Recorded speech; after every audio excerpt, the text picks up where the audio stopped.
Patrick Jagou, Sentier d'auteur, la Jagou d'émissions littéraires, produite en partenariat avec la Société des auteurs savoyards.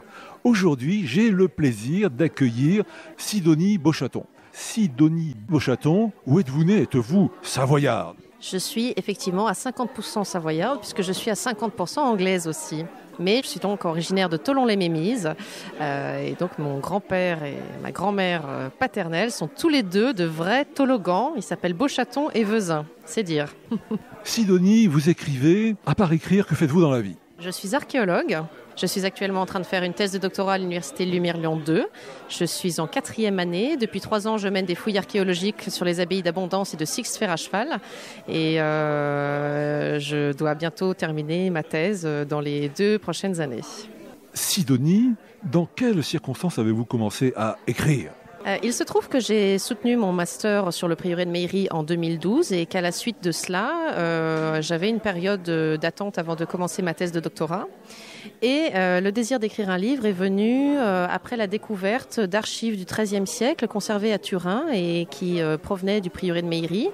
Et en l'occurrence, il y avait un document de 1277 qui était une enquête justicière qui visait à établir les droits de justice des chanoines de Meillerie sur leur seigneurie.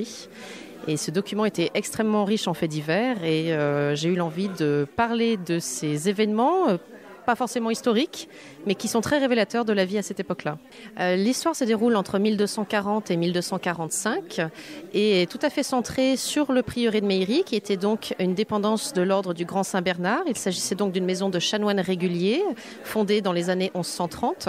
Et à partir de la moitié du XIIIe siècle, les chanoines ont commencé à accumuler énormément de pouvoir, énormément de biens, et c'est une maison qui est devenue extrêmement importante dans le paysage local et particulièrement dans l'histoire du Chablais oriental. Et nous savons que à cette époque-là, il y a eu des abus qui ont été commis par les chanoines. Et donc, raconter ces abus était aussi une manière de faire rentrer les gens dans la vie médiévale et dans la vie aussi d'un prieuré qui, évidemment, était assez loin de l'image idéalisée qu'on peut avoir. Sidonie, des abus de quelle nature? Eh bien, ces chanoines, ils possédaient les droits de justice sur les paroisses de Lugrin et Meillerie, en l'occurrence les droits de vie et de mort. Et ils avaient également la possibilité de torturer les personnes. Ils possédaient d'ailleurs dans leur prieuré, qui était ni plus ni moins qu'une maison forte, une tour de défense, mais aussi une tour qui signalait leur pouvoir de justice et qui était située juste au bord du lac, que tout le monde pouvait voir. Ils possédaient également des fourches patibulaires, c'est-à-dire un gibet à l'entrée de la seigneurie où ils pouvaient pendre des gens. Et donc, à partir des années 1275, les comtes de Savoie se sont inquiétés des abus que commettaient les chanoines et ont décidé, en tout cas, essayer d'y mettre un petit peu d'ordre.